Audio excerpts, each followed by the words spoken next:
Because I think we all do. I think we all got it.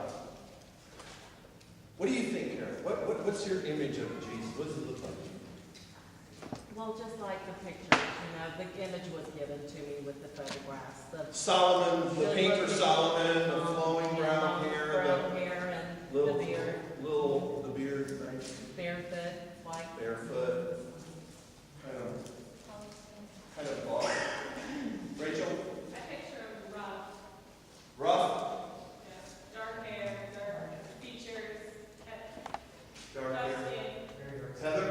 I think he was a from a sense of he was nothing but stand. I think he's athletic, he was Jewish, he's probably got tan skin or maybe dark hair or straight. A lot of the paintings are from Europe and they're European features and that's not who he was. Yeah. Anybody else? Come on. I don't think he was tall. I think he was short. Short? No, I'm not tall. Iggy, you're really short. We just said Jesus was short. We have a good representation of skin color in here. We have a good representation of skin color in here. Wait in there. Come on. Me personally? Black. No. But it does say he had hair like wool and feet of bronze, so he wasn't this pasty guy walking around. But I always pictured him like, I've seen like old mosaics. Let me reiterate. How do you think Jesus looked when he was walking the earth? That is not what he was walking the earth. That's not. How is it in your mind when he was walking the earth? Got a view? Got it?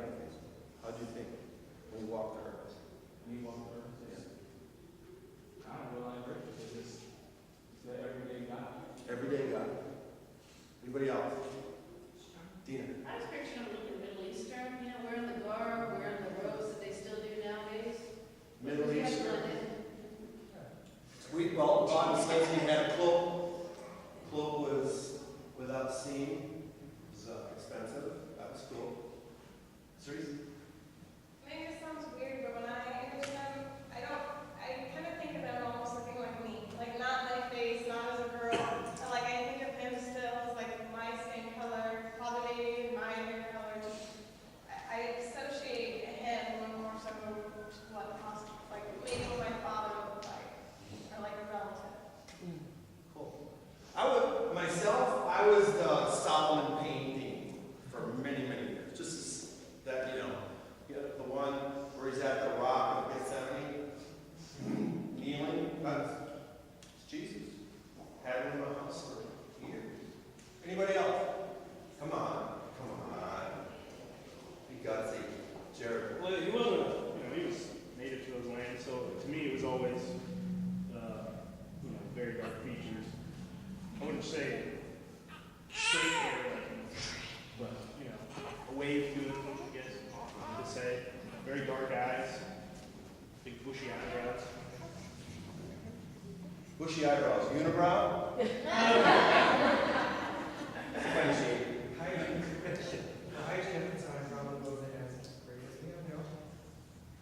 I love Roman movies. We went to the Eagles. Here I am. I'm sitting there. You know what I'm thinking? Man,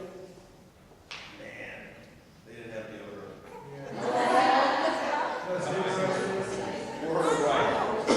That's what I always think. But everybody smelled like that, so And you're in the Coliseum? I'm thinking, where are the bathrooms? That's the way I think. That's where my mind goes. Where are the bathrooms? Sorry. I've been deployed a few times. It's a rough lifestyle. You're talking sandals with sand all the time.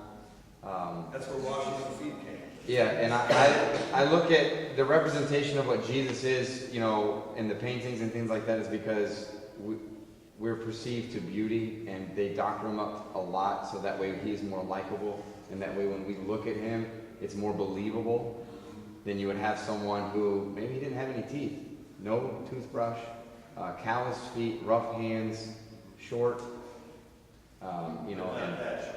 and but not that short. And so, I mean, it's really hard. I know that if I saw a picture of Jesus, that is what Jesus looks like, but, you know, it's rough to say, but I know, and I've been there, that it wasn't a good lifestyle back No. when you said deodorant. No, it wasn't. I remember as a little kid, when school was out, no shoes went on this week. I never wore shoes. When we had to go to church, I had shoes on.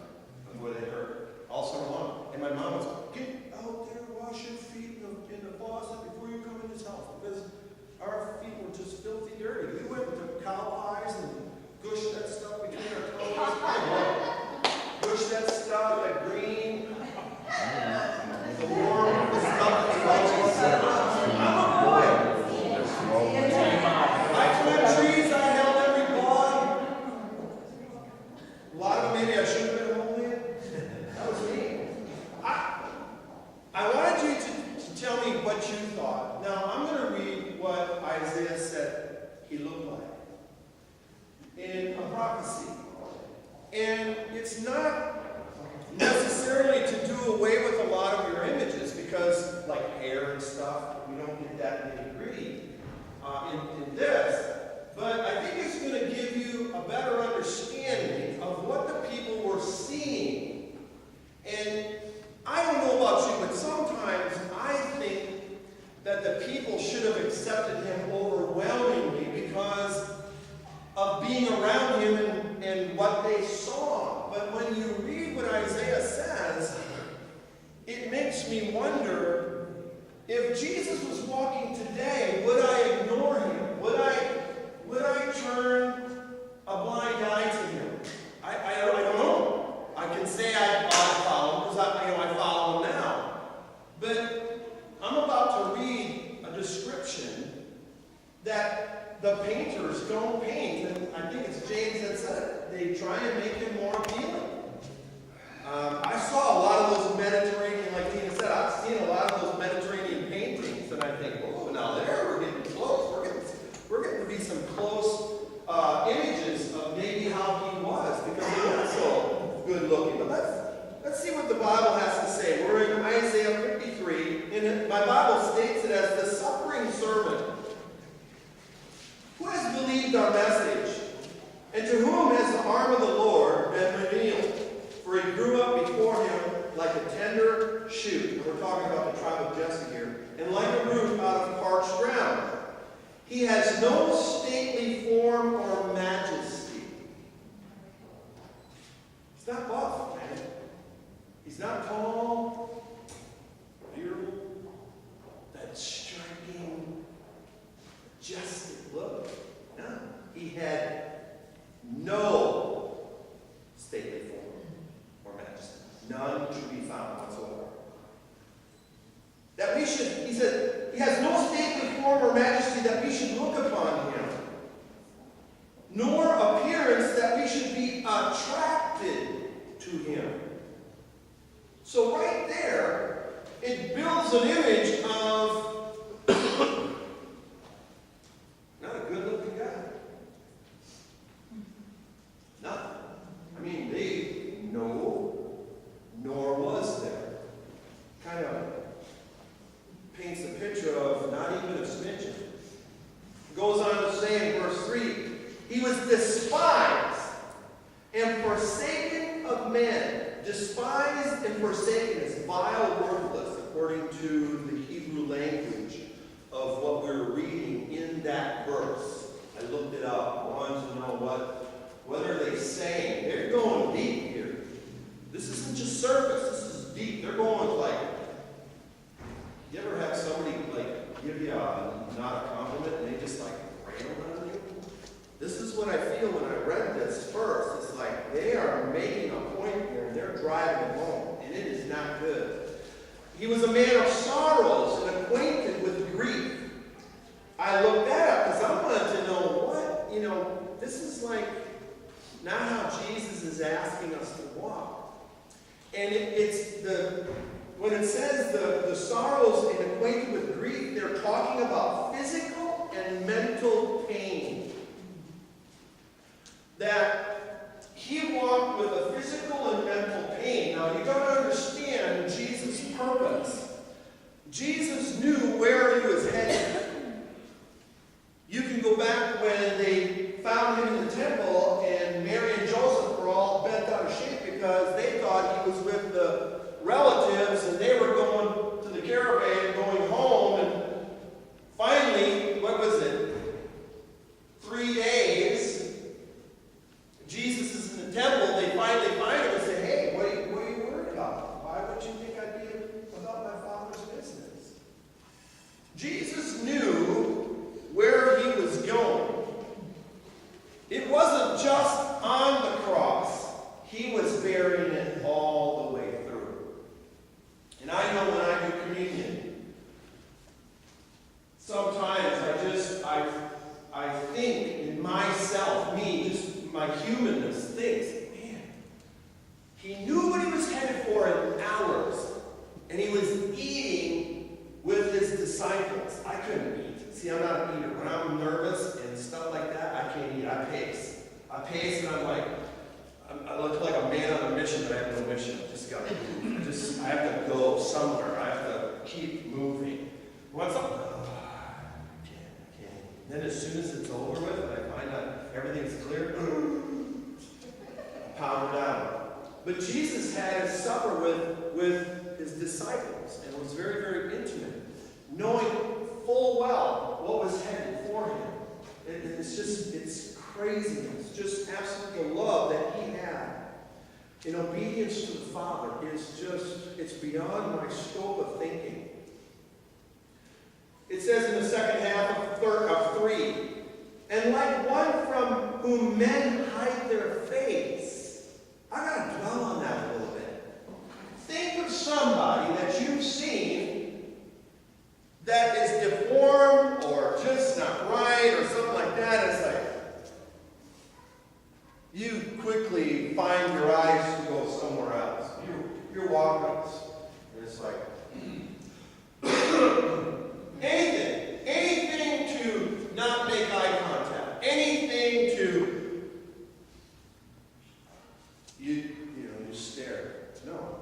Turn their face. Now, I don't want to paint a false picture, okay? I don't want to create anything that is not. But I'm with you. I'm imagining these things. As I'm reading, I want to find out, what are they telling me? We're reading in English, okay? This is not the way Jesus taught. I need to find out what they were talking about. What did they really mean when they're talking about this? And it's disgusting. The guy was not good looking. And they're going on about this. And it's not just a little bit. They just keep going on and going on. And it says, he was despised, and we did not esteem him. Their meaning of that esteem was he had no value. Nobody regarded him.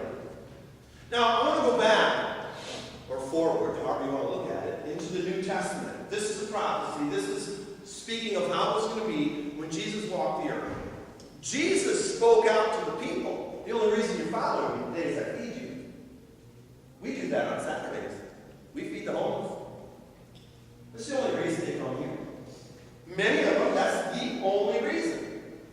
And if I told them Saturday, if I told them yesterday, this is the last day that we're going to feed, I would guarantee not one person would show up next Saturday because it would get around in a heartbeat.